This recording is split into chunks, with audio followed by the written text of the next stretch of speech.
अस्सलाम वालेकुम 9th class. उम्मीद है आप सब घर में खैरियत से होंगे। बेटा मेरा नाम फरहान अहमद है और 9th physics chapter number 3 dynamics का लेक्चर नंबर 5 आज का हमारा टॉपिक है। आज बेटा हम पढ़ेंगे कि मास और वेट में क्या फ़र्क है और इसके साथ ही हमारा इस लेक्चर के अंदर एक एडिशन टॉपिक होगा Newton third law of motion, Newton का तीसरा कानून हरकत। चलिए बेटा आज का टॉपिक हम स्टार्ट करते हैं।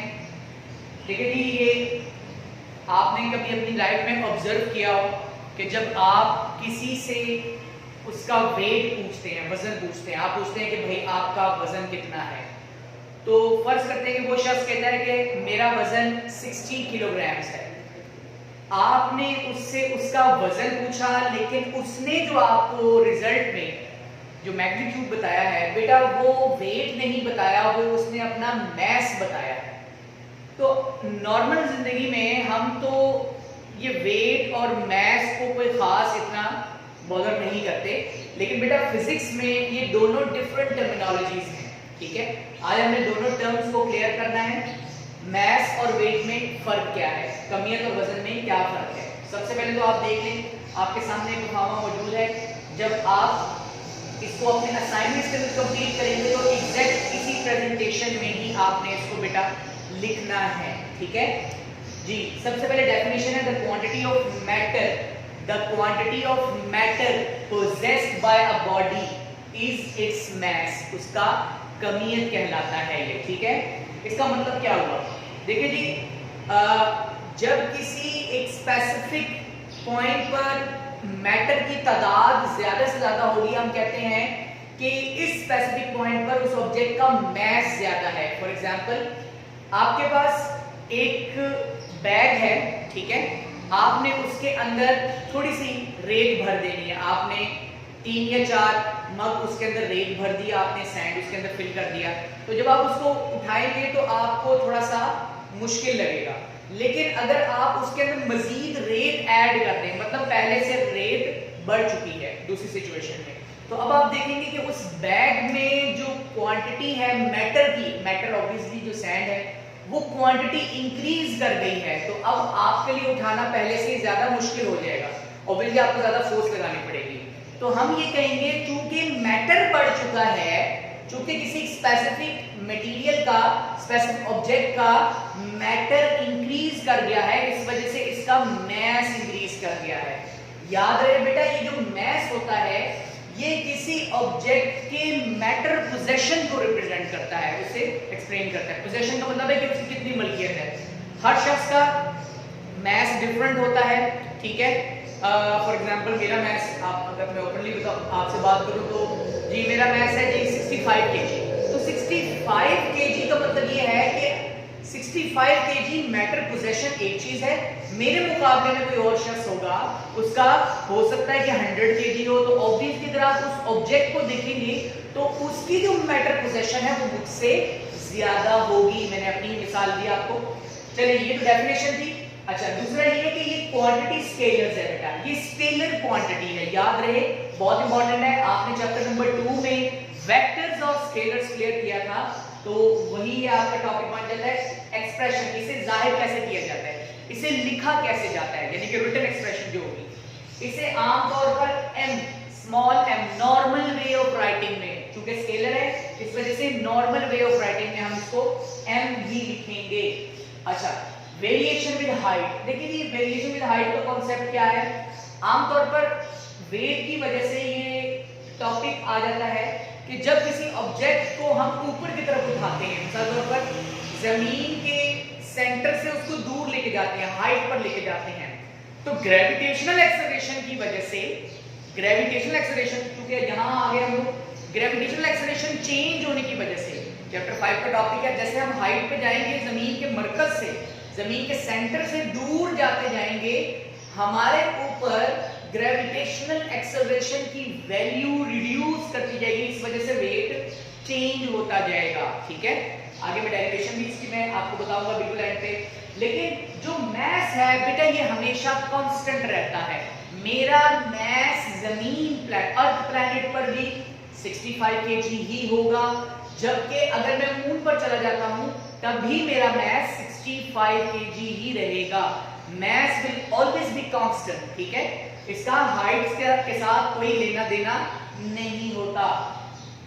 इसे मेजर कैसे किया जाता है? इसे बेटा नॉर्मल फिजिकल बैलेंस से मेजर किया जाता है, ठीक है। इसका चैप्टर नंबर 1 में आपने टॉपिक क्लियर कर लिया था। सिस्टम इंटरनेशनल यूनिट, इसे मेजर कैसे करते हैं? इसको किस यूनिट में मेजर करते हैं बेटा? इसका जो मेजरिंग यूनिट है वो है किलोग्राम्स, केजी, स्मॉल के एंड जी, ठीक है। किलोग्राम में इसको मेजर किया जाता है। तो ये बेटा आपके जो हेडिंग्स बन गए हैं शॉर्ट क्वेश्चंस के लिए, ठीक है। मैथ्स के सिमिलरली हम वेट की बात करते हैं। किसी ऑब्जेक्ट का वेट क्या होता है? याद रहे हम अर्थ प्लैनेट पर मौजूद हैं। अर्थ प्लैनेट हम तमाम ऑब्जेक्ट्स पर, जितनी भी ऑब्जेक्ट्स हैं, हर चीज पर अपनी तरफ एक फोर्स लगाती है। तो अर्थ प्लैनेट की ऑब्जेक्ट्स के ऊपर अपनी जानिब फोर्स, अट्रैक्शनल फोर्स जो होगी वो उस ऑब्जेक्ट का वेट होगा, ठीक है। मिसाल के तौर पर अगर मैं ये कहता हूं कि भाई मेरा जो वेट है वो जमीन की तरफ से लगने वाली मुझ पर अट्रैक्शन है, तो ये बात बिल्कुल दुरुस्त है, ठीक है। हर ऑब्जेक्ट पर उसके मास के अकॉर्डिंग फोर्स इंप्लीमेंट हो रही होती है। किसी शख्स का वेट ज्यादा है, किसी शख्स का वेट ज्यादा है, ठीक है, तो हम ये कहेंगे कि अर्थ प्लैनेट उस स्पेसिफिक ऑब्जेक्ट को मास के बढ़ने की वजह से, मास के बढ़ने की वजह से ज्यादा फोर्स लगा रही है। अच्छा, जनरली न्यूट्रल फोर्स इनकी जो इनकी अर्थ की जो या किसी भी प्लैनेट की जो जनरल फोर्स होती है वो एक कांस्टेंट वैल्यू होती है। वो 1 किलोग्राम पर 10 न्यूटन की होती है, यानी कि 10 न्यूटन पर केजी। इंशाल्लाह यही टॉपिक, यही डिस्कशन आपके चैप्टर नंबर 5 में दोबारा आएगा जी। क्वांटिटी, ये एक वेक्टर्स क्वांटिटी है। वेक्टर्स है तो ऑब्वियसली इसकी कोई डायरेक्शन भी होगी जी। क्या डायरेक्शन होगी? अगर बेटा मैं इस बोर्ड मार्कर को यहां से रिलीज करता हूं तो बोर्ड मार्कर किस जानिब मूव करेगा? डाउनवर्ड मूव कर रहा है। हम ये जानते हैं कि ऑब्जेक्ट उस तरफ डिस्प्लेस होता है बेटा जिस जानिब पर उस पर फोर्स लगती है। तो इसका मतलब ये हुआ कि ऑब्जेक्ट पर जो फोर्स लग रही है, ऑब्जेक्ट पर जो फोर्स लग रही है वो डाउनवर्ड फोर्स है, ठीक है, जिसकी जानिब ये ऑब्जेक्ट मूव कर रहा था। तो ऑब्वियसली कोई चीज है, कोई फोर्स है, नॉन कांटेक्ट फोर्स, जो इस बोर्ड मार्कर को नीचे की तरफ खींच रही थी। वो फोर्स, जमीन की अट्रैक्शन इस बोर्ड मार्कर के वजन के बराबर होती है। मेरा भी वजन डाउनवर्ड है, हर एक ऑब्जेक्ट का वजन डाउनवर्ड ही होता है, वेट की डायरेक्शन डाउनवर्ड होती है टुवर्ड्स द प्लैनेट जी। इसे एक्सप्रेस कैसे किया जाता है? स्मॉल w, ठीक है, स्मॉल w, ठीक है। आप इसको ऐसे भी लिख सकते हैं with the vector representation arrowhead, ठीक है, क्योंकि वेक्टर क्वांटिटी है इस वजह से आपने ये रिप्रेजेंटेशन भी देनी है। It varies with the height due to the variation of value of g।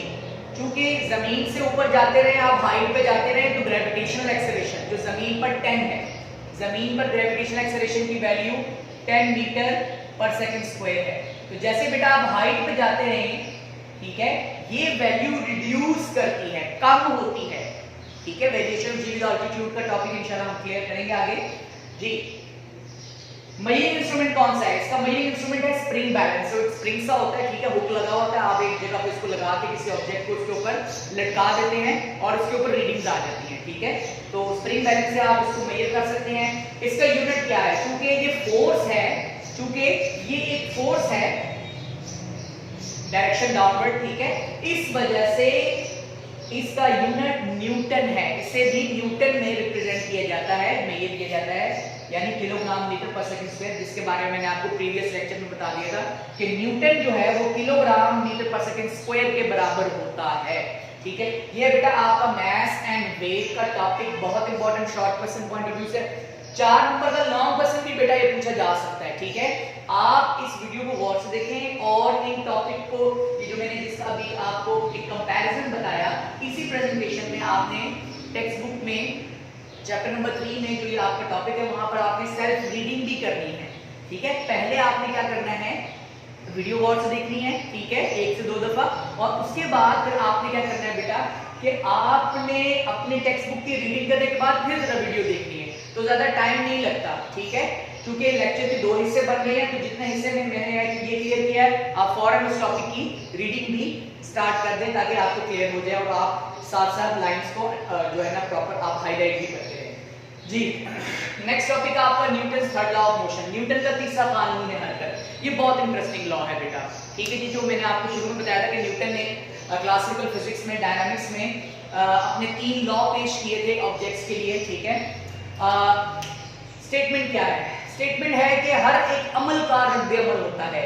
अगर एक ऑब्जेक्ट एक दूसरे ऑब्जेक्ट पर एक्शन के तौर पर कोई काम करती है, कोई फोर्स लगाती है, तो रिएक्शन के तौर पर दूसरा ऑब्जेक्ट भी उसके ऊपर एक फोर्स इंप्लीमेंट करता है। तो ये जो फोर्स इंप्लीमेंटेशन है इसकी मैग्नीट्यूड हमेशा बराबर होती है, ठीक है। लेकिन मैग्नीट्यूड बराबर अगरचे होती है, लेकिन इनकी डायरेक्शन एक दूसरे के ऑपोजिट होती है। एक्सप्लेनेशन में मैं इसको दोबारा क्लियर करूंगा, फिर दोबारा सुन ले। Every action has a reaction which have same in magnitude but opposite in direction, clear. जैसे मिसाल के तौर पे अब ये इस टेबल के ऊपर ये डस्टर पड़ा हुआ है, तो डस्टर का वेट डाउनवर्ड है, जैसे मैंने अभी आपको बताया डस्टर का वेट डाउनवर्ड है, और टेबल ने इसको ऊपर की तरफ उठाया हुआ है, ठीक है। टेबल ने इसको ऊपर की तरफ उठाया हुआ है। फॉर एग्जांपल ये वो टेबल है, यहाँ पे ये डस्टर मौजूद है, ठीक है। इसका weight downward as an action, बतौर अमल, ठीक है, और टेबल का रिएक्शन फोर्स अपवर्ड, ठीक है, जिसने इसको ऊपर की तरफ उठाया हुआ है। अगर तो अब जैसे स्टेटमेंट के मुताबिक एक्शन वेट और रिएक्शन, ठीक है, आर, इन दोनों का मैग्नीट्यूड बराबर होता है, लेकिन बेटा इनकी डायरेक्शन ऑपोजिट होती है। इसी वजह से ये ऑब्जेक्ट्स एक दूसरे के इफेक्ट्स को कैंसिल कर रहे हैं। जब इफेक्ट्स कैंसिल होते हैं तो ऑब्जेक्ट अपनी स्टेट को कंटिन्यू रखता है, ठीक है। इस वक्त ये डस्टर जो है, या ये जो डस्टर है, क्योंकि ये दोनों फोर्सेस एक्शन और रिएक्शन बराबर है और ऑपोजिट डायरेक्शन में है, इस वजह से ये रेस्ट कंडीशन में है। ना तो ये वेट की वजह से डाउनवर्ड मूव कर रहा है, ना रिएक्शन फोर्स की वजह से अपवर्ड इसके अंदर किसी किस्म की मोशन है जी। इंप्लीमेंटेशन ऑफ लॉ, देखिए जी, न्यूटन थर्ड लॉ इंप्लीमेंट होता है जब किसी ऑब्जेक्ट पर कोई फोर्स लग रही होती है, ठीक है। अच्छा, अब यहां पर फोर्सेस का मतलब क्या हो गया? आमतौर पर यह देखा गया है कि अगर तो ये दो फोर्सेस देंगे तो इसका तो रिजल्टेंट 0 निकलेगा, ठीक है। याद रहे बेटा, ये जो आपके Newton third law of motion है, इसको एक स्पेसिफिक लिमिट्स के अंदर, कंडीशंस के अंदर हम लोगों ने स्टडी करना होता है, ठीक है। अच्छा, इसके बाद difference between action and reaction, वो फोर्स जो पहला ऑब्जेक्ट दूसरे ऑब्जेक्ट पर लगाता है, ठीक है। पहला ऑब्जेक्ट दूसरे ऑब्जेक्ट, अब यहां पहला ऑब्जेक्ट क्या है? ये डस्टर, ये डस्टर पहला ऑब्जेक्ट है। ये इस टेबल सेकंड ऑब्जेक्ट के ऊपर फोर्स जो लगा रहा है वो वेट की वजह से है, तो ये फोर्स कहलाएगी एक्शन, और नतीजे में, ठीक है, बदले में जो दूसरा ऑब्जेक्ट पहले ऑब्जेक्ट के ऊपर फोर्स लगा रहा है, जिसे ब्लू लाइन से मैंने रिप्रेजेंट किया है, इसे हम कहेंगे रिएक्शन। ये कोई थंब रूल नहीं है, आप चेंज भी कर सकते हैं, ठीक है जी, कोई जरूरी नहीं है, लेकिन आमतौर पर हम लोगों ने हवाले के लिए एक सीक्वेंस लेना होता है। अच्छा, तो एक्शन और रिएक्शन, इनकी प्रॉपर्टीज क्या है कि एक्शन और रिएक्शन मैग्नीट्यूड में तो सेम होंगे, मैग्नीट्यूड विल बी सेम, लेकिन बेटा इसकी डायरेक्शन जो होगी वो हमेशा एक दूसरे के ऑपोजिट होगी। Direction will always opposite to each other, clear. अच्छा, चलिए जब हम इसको एक्सप्लेनेशन के साथ लेके चलते हैं। Book line on a table, एक किताब के एक मेज पर एक किताब पड़ी हुई है, तो ये भी एक सिचुएशन है जो Newton third law of motion को इंप्लीमेंट हम लोग इसके अंदर इंप्लीमेंट कर सकते हैं। हम देखते हैं कि जब एक, अब आप एज्यूम करें कि आपके सामने एक टेबल है, उसके ऊपर एक किताब पड़ी हुई है, किताब का वजन नीचे की तरफ है, ठीक है, एक्शन, और टेबल का रिएक्शन फोर्स जिसने इसको संभाले हुआ है, ठीक है। जब आप एक चेयर पे बैठे हुए हैं तो आपका वजन भी डाउनवर्ड है उस चेयर पे, ठीक है, या उस टेबल पर। तो लेकिन क्या होता है कि उस चेयर ने या उस टेबल ने आपको भी सहारा दिया होता है, आपको भी अपवर्ड डायरेक्शन में एक फोर्स लगाई हुई होती है, तो वो फोर्स आप पर रिएक्शन फोर्स होती है। बेटा चूंकि दोनों फोर्स बराबर है तभी आप बैठे हुए हैं, ठीक है। आमतौर पर कभी ऐसा भी होता है कि कोई शख्स चेयर पे बैठता है और वो गिर जाता है नीचे, चेयर टूट जाती है, इसका मतलब क्या हुआ? इसका मतलब ये हुआ कि मेरा जो एक्शन था उसके बदले में वो चेयर उतना रिएक्शन प्रोवाइड नहीं कर सका और अपने ब्रेकिंग पॉइंट पर पहुंच चुका, ठीक है, और वो चेयर टूट जाती है। आमतौर पर ऐसा भी होता है। अच्छा, एन एयर फिल्ड बलून, हवा से भरा हुआ है गुब्बारा। देखिए जी, हम देखते हैं कि एक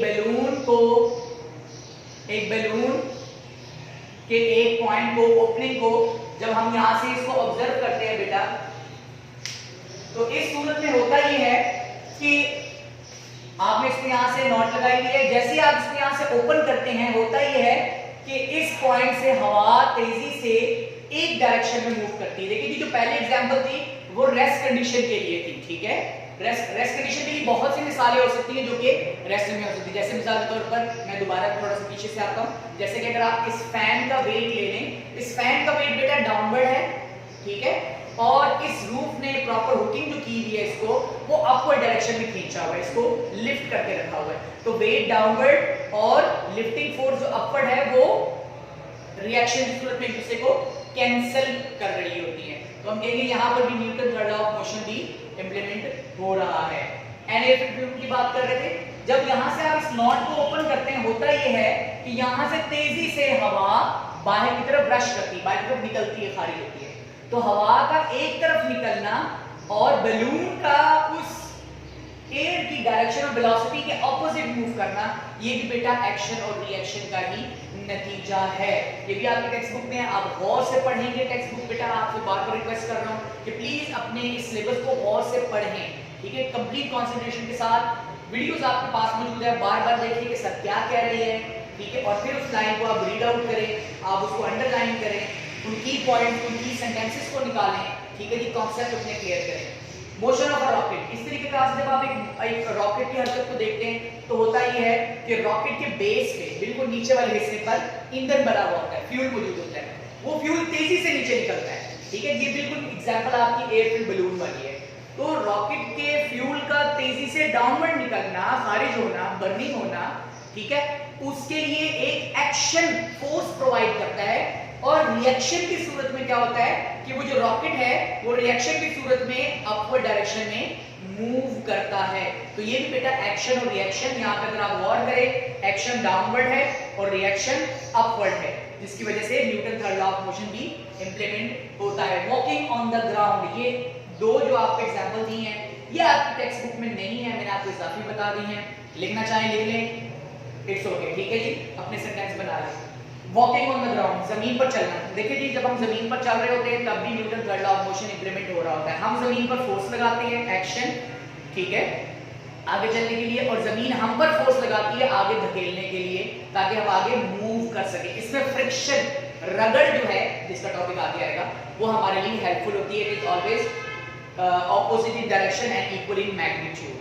जी, striking of ball on a ball. देखिए जी, आमतौर पर एक बच्चा है वो क्या करता है, एक बॉल को दीवार पर जोर से मारता है, तो जब वो बॉल दीवार से टकराती है, बॉल दीवार पर जो फोर्स लगाती है वो एक्शन है दीवार पर बॉल की, और नतीजे में क्या होता है कि वही दीवार उस बॉल पर ऑपोजिट डायरेक्शन में भी एक फोर्स लगाती है, जिसकी वजह से बॉल टकराकर वापस बाउंस बैक करती है। तो ये भी एक्शन और रिएक्शन का ही एक जो है ना आपके पास मैनिफेस्टेशन है। बेटा पूरा टॉपिक गौर से देख लें, जब आपको असाइनमेंट्स दी जाएंगे आपने असाइनमेंट को इन्हीं हेडिंग्स में प्रॉपरली आपने बेटा लिखना है। ये जो दो है मैंने आपको इजाफी बताई है, लेकिन आपने सिर्फ ये पहले 3 एक्सप्लेनेशन के एग्जांपल्स के साथ आपने एक्सप्लेन करना है। Thank you very much.